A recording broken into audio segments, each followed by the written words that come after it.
कल्पतरु भक्तवत्सल शरणागत वत्सल दीनबंधु दया सिंधु श्री रास बिहारिणी बिहारिणी जी के श्री रास बिहारी बिहारिणी जी के युगल चरणों में, समस्त सहचरी वृंदों के चरणों में सादर दंडवत प्रणाम करते हुए एवं युगल सरकार की आराध्या जगत जननी पूज्या गोमाता के चरणों में प्रणाम करते हुए विराजमान सभी श्रद्धेय पूज्य संतों के चरणों में, ब्राह्मणों के चरणों में सादर प्रणाम करते हुए एवं हमारे श्रद्धेय पूज्य श्री स्वामी जी को प्रणाम करते हुए हम सबके मार्गदर्शक पथ प्रदर्शक अनन्य रसिक नृपति श्री स्वामी हरिदास जी की परंपरा के पूज्य आचार्य चरण श्री गोरीलाल कुंजवाले महाराज जी के युगल चरणों में सादर दंडवत प्रणाम करते हुए हम बाल व्यास जी की प्रेरणा से, श्री राधा कृष्ण बाल व्यास जी की प्रेरणा से आज कुछ कहने जा रहे हैं। यद्यपि सच्ची बात तो ये है कि आप लोगों के समक्ष हम कहने लायक रहे नहीं, क्योंकि हमारे मन में एक ही भाव था कि इस पवित्र संकल्प को लेकर आए हुए किसी भी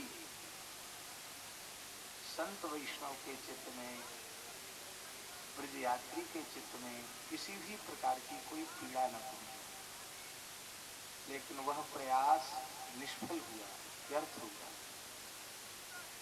आप लोगों को बहुत कष्ट मिला, इसके लिए आप सबके चरणों में हम दंडवत प्रणाम करते हैं, आपसे क्षमा प्रार्थी हैं। किसी के भी किसी प्रकार के किसी भी व्यवहार से आपके चित्त में पीड़ा हुई हो तो उन सब की ओर से हम आपसे क्षमा प्रार्थना करते हैं। हम लोग पांडवों के कष्ट का विचार करें, नल दमयंती के कष्ट का विचार करें, साक्षात मर्यादा पुरुषोत्तम भगवान श्री राम के वनवास के कष्ट का विचार करें, तो इन सब का विचार करने के बाद हमारा कष्ट कोई कष्ट है? हमारा कष्ट कोई कष्ट नहीं है। छाया में बैठे हैं, भोजन मिल रहा है। श्री ब्रजमंडल में श्री नारद जी नारायण भट्ट गोस्वामी जी के रूप में पधारे। आप सब जानते हैं, भक्ति महारानी के समक्ष श्री नारद जी ने प्रतिज्ञा की है, हे भक्ति महारानी, यदि इस घोर कलिकाल में घर घर में जन जन में मैंने तुम्हारी स्थापना नहीं की तो मैं श्री हरि का सच्चा दास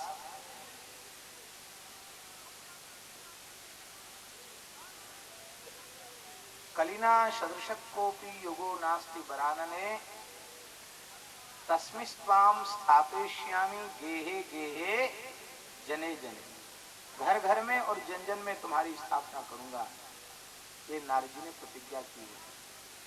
तो नारद जी ने प्रतिज्ञा की है तो उस प्रतिज्ञा की पूर्ति कैसे हो? तब नारद जी ठाकुर जी के पीछे पड़ गए और ठाकुर जी के नित्य मुक्त रसिक वैष्णव पार्षदों के पीछे पड़ गए। अब हमने प्रतिज्ञा की है आपके बल का सहारा लेकर के, इसलिए कलिमल ग्रसित जीवों पर दया करने के लिए आपको आना ही पड़ेगा। श्री नारद जी की प्रेरणा से ही आचार्यों का अवतरण हुआ। श्रीमद निम्बारकाचार्य, श्री रामानुजाचार्य, श्री रामानंदाचार्य, श्री मध्वाचार्य, श्री विष्णु स्वामी आचार्य, श्रीमद वल्लभाचार्य, श्री रामानंदाचार्य, श्रीमद शंकराचार्य प्रभृति आचार्यों के अवतरण में भी कहीं न कहीं नारद जी, महाराज अब इनको भेजिए, महाराज अब इनको भेजिए, महाराज अब इनको भेजिए। ठाकुर ने कहा आप तो पधारो। भक्ति का प्रचार कहाँ से होगा? भक्ति का प्रचार कहाँ से होगा?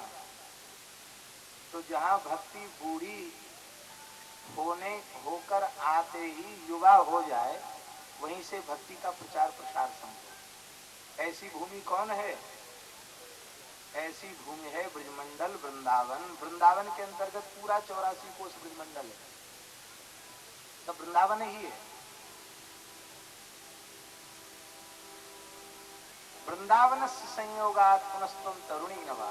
वृंदावन के संयोग से भक्ति महारानी तरुणी हो गई, नव किशोरी हो गई। इसका तात्पर्य है जीवों के अंतःकरण में अनेक जन्मों की मलिन वासनाओं के कारण,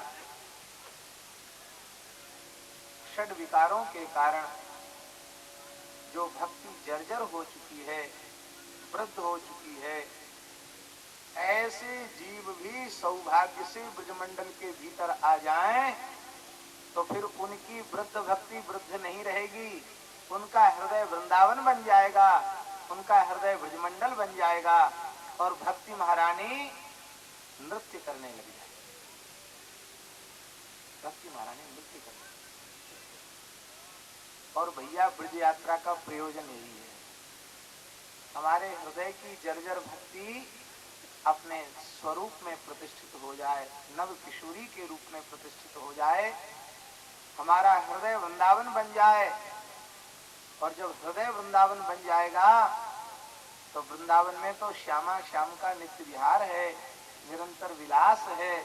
जब हृदय वृंदावन बन जाएगा तो युगल का लीला विलास सहज होने लग जाएगा। यही ब्रज यात्रा की मर्यादा है।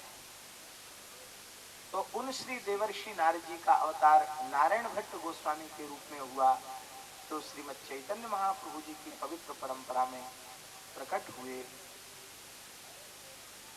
ये इन्होंने ब्रज 84 कोस में जो विलुप्त तीर्थ थे उनमें बहुत अधिक तीर्थों की का प्राकट्य किया। आपके ठाकुर जी साथ लेकर के, लाडले जी को साथ लेकर के चलते और ब्रज यात्रा के प्रसंग में जहां जहां ठाकुर जी ने जो लीला की है उसका वे ध्यान करते। ठाकुर जी उन्हें लीला का प्रत्यक्ष दर्शन कराते, फिर वे ब्रजवासियों को बुलाकर कहते कि यहाँ ठाकुर जी की अमुक लीला है, अमुक लीला हुई है इस गांव में, यहाँ अमुक तीर्थ है। लोग विश्वास नहीं करते, तब वे कहते इस स्थल पर खोदो, यहाँ कुंड मिलेगा, यहाँ कुआं मिलेगा, यहाँ देव प्रतिमा मिलेगी। ये सब बजरनाभ जी के द्वारा स्थापित है। कई बार लोगों को फिर भी विश्वास नहीं होता, तब ठाकुर जी से कहते प्रभु अब इनमें विश्वास कैसे हो, आप कछु लीला करो। तो जहाँ जिस स्थल पर जो लीला भई है उनके सेव्य ठाकुर जी स्वयं लीला करके दिखाते। जैसे आज रास बिहारी स्वयं लीला करके हम लोगों को कृतार्थ कर रहे हैं। साक्षात ठाकुर जी रास बिहारी, इनमें सामान्य बुद्धि रखना महद अपराध है। ये रास बिहारी साक्षात युगल श्यामा श्याम हैं। हम लोग अपने नेत्रों से इनका प्रत्यक्ष दर्शन कर रहे हैं, इनकी लीला का अवलोकन कर रहे हैं। ऐसे ही नारायण भट्ट गोस्वामी जी,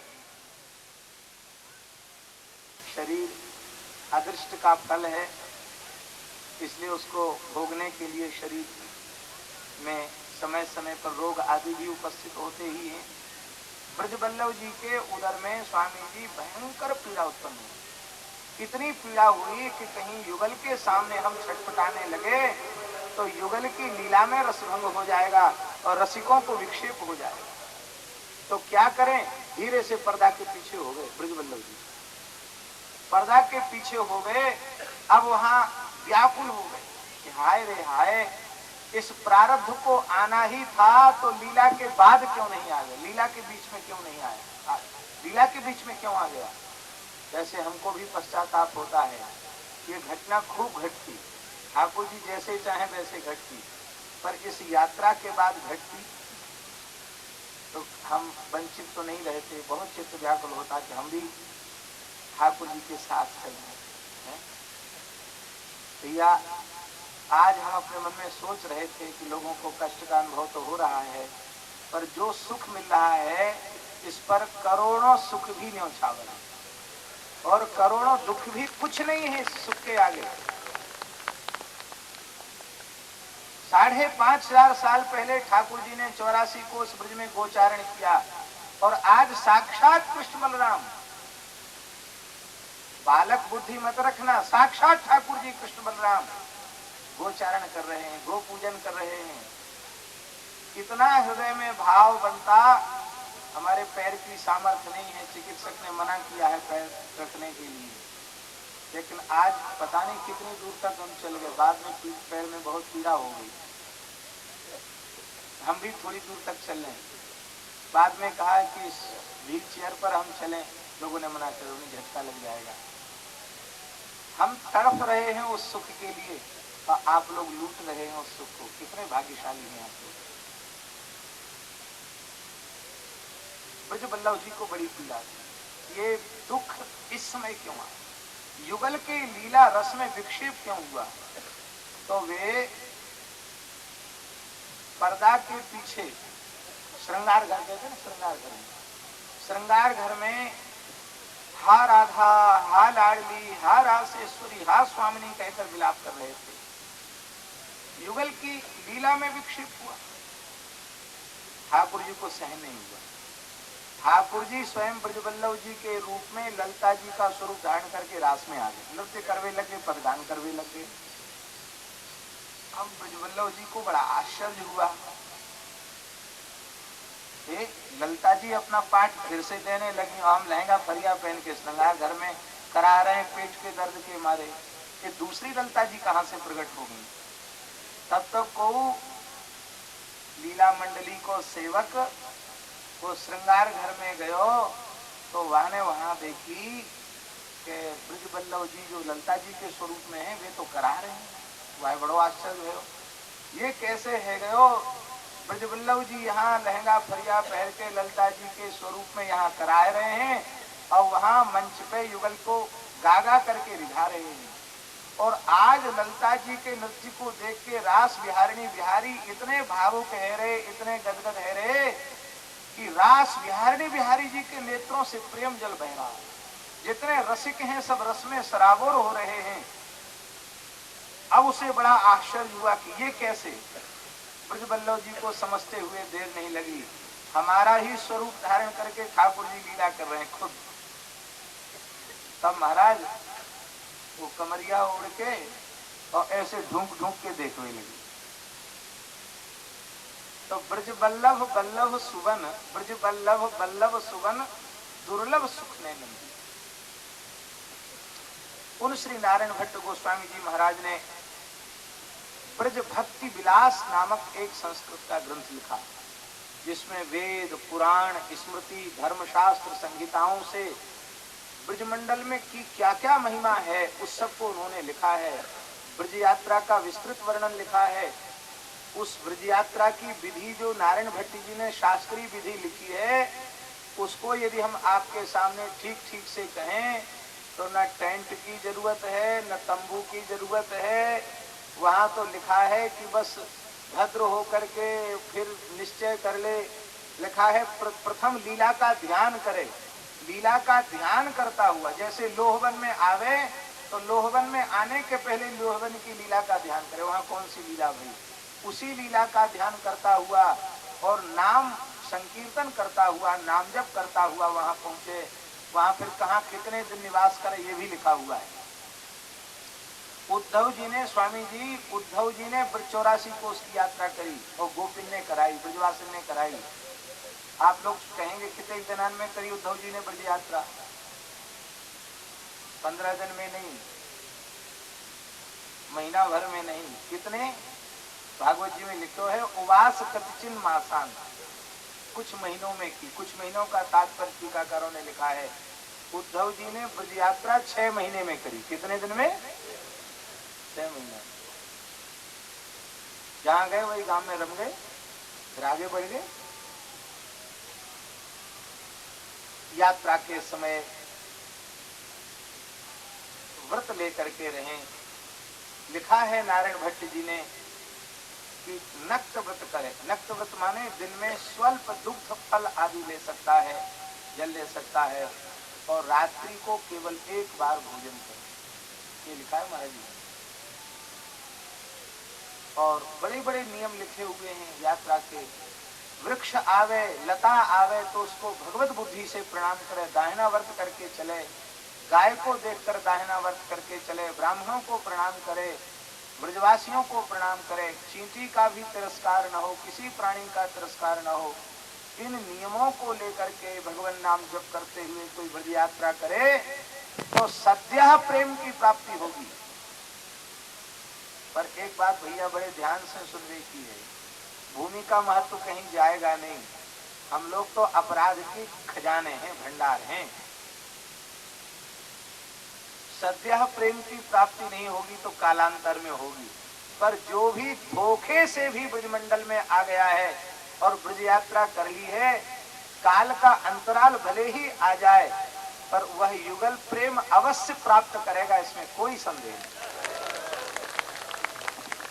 ये सच्चिदानंदमयी भूमि है। श्री प्रबोधानंद पाद सरस्वती ने वृंदावन महिमामृत में कहा है, यत्र प्रविष्टो सकलोपि जंतु आनंद सच्चित घनताम उपैति।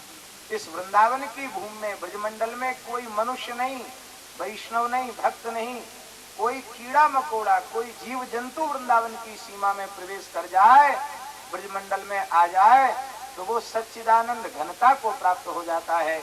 जैसे आग में परी भई वस्तु आग बन जाए ना, ऐसी ब्रज में आए गयो, ब्रजरज में बैठ गयो, ब्रजरज को सेवन कर लियो तो वो ब्रज स्वरूप है। ये ब्रजमंडल की नहीं। प्रबोधानंद जी से किसी ने पूछा, आप वृंदावन की बड़ी निष्ठा का वर्णन करते हैं, आपको कोई विपत्ति आवे, कष्ट आवे, भोजन न मिले तो छोड़ के चले जाओगे वृंदावन? बोले नहीं, भुक्त्वा स्वपाकैहि अपिथूत कृतानि वृंदाटवी वास महं करिष्ये। इस ब्रजमंडल के, वृंदावन के स्वपच के मुंह से थूका हुआ, उगला हुआ अन्न खा करके भी हमें रहना पड़े तो भी हम वृंदावन छोड़कर नहीं जाएंगे। वृंदावन एक पलक जो रही है, कहाँ तो एक पलक जो रही है, और यहाँ श्री ठाकुर जी, श्री जी की कृपा से इतने पलकों तक, इतने दिनों तक निवास का सौभाग्य मिल रहा है, ये कोई सामान्य बात नहीं। और मन तो मन है, पता नहीं क्या क्या सोचता। हमारे मन में एक बात और आ रही थी, ये सब लीला ठाकुर जी कर रहे हैं, खेल कर रहे हैं। खेल करना इनका स्वभाव है ना, ये लीला इसलिए कर रहे हैं, कोई 2 रुपए की हंडी भी देखता है तो ठोक बजा के देखता है, तो ठाकुर जी निष्ठा को ठोक बजा के देख रहे, खूब बढ़िया चकाचक सर्दी है। माघ मेला प्रयाग में भी ऐसी सर्दी नहीं देखी जैसी अभी 2-3 दिनों में हम देख रहे हैं। खूब जोर की ठंड है और असुविधा भी खूब है। तो ठाकुर जी देख रहे, कच्चे कच्चे तो सबरे भाग जाएंगे, और पक्के पक्के बोले भैया ज्यादा होएगा तो ब्रजरज प्राप्ति होगी। अरे भैया बड़ो भाग वृंदावन पायो, इससे बड़ा सौभाग्य और क्या होगा। हम स्वयं श्री रास बिहारिणी बिहारी जी के चरणों में प्रार्थना करते हैं कि हमें ब्रजरज प्राप्ति हो जाए, ये शरीर यहाँ की रज में मिल जाए, इससे बड़ा सौभाग्य और क्या होगा। शरीर का प्रारब्ध तो न वृंदावन न अयोध्या, कहाँ बीच में मरने के दिन आ गए थे, मरने की घड़ी आ गई थी। इसलिए हम तो बिल्कुल ईमानदारी से कहते हैं, सर्वांतर्यामी ठाकुर जी जानते हैं, वे अभी यहाँ की रज की प्राप्ति कराना चाहें तो हम अभी तैयार हैं। इससे बड़ा सौभाग्य और क्या होगा। इससे ज्यादा और कुछ नहीं होगा, मरने से ज्यादा कुछ होगा। अरे भैया यहाँ मरने के लिए तो बड़े बड़े ऋषि मुनि महात्मा तरसते हैं। इसलिए हम लोग बड़े भाग्यशाली हैं। ठाकुर जी गैया चरा रहे हैं और ठाकुर जी के साथ उनकी पूज्या गोमाता के साथ हमें परिक्रमा का सौभाग्य मिल रहा है। ये बड़े सौभाग्य की बात है। पर ये सब बातें सुन करके आप लोग ऐसा नहीं समझना कि हम अपने प्रमाद पर लीपापोती कर रहे हैं, अथवा जो सेवा में जिनकी ओर से कुछ न्यूनता हो रही है या व्यवस्था में गड़बड़ी हो रही है उनका उत्साह वर्धन कर रहे हैं, ऐसा आप मत समझना। उनके लिए तो हमारी यही प्रार्थना है, आपकी परिक्रमा, आपके इष्ट देवता ये जो है ना, ये प्रेमी आए हैं, यही हैं। इन्हें कष्ट न पहुंचे, इन्हें पीड़ा न पहुंचे। आपकी परिक्रमा तो सहज है ही, आपको कुछ करने की आवश्यकता नहीं है। तो हम लोग लोहवन में बैठे हैं। इस लोहवन के संबंध में हम थोड़ा सा कुछ संक्षेप में श्री ये जो ब्रजभक्ति विलास ग्रंथ है नारायण भट्ट गोस्वामी जी का, इस संबंध में कुछ कह देते हैं। ब्रजमंडल अनादि तीर्थ है, ऐसा न समझें कि भगवान का अवतार द्वापर में हुआ उसके बाद ब्रज की महिमा बढ़ गई। ब्रज तो नित्य लीला विहार स्थल है, यहाँ सदा सर्वदा युगल का विहार होता है। नहीं तो नित्य विहार शब्द कैसे, उसका अर्थ आप कैसे लगाएंगे, अनित्य हो जाएगा।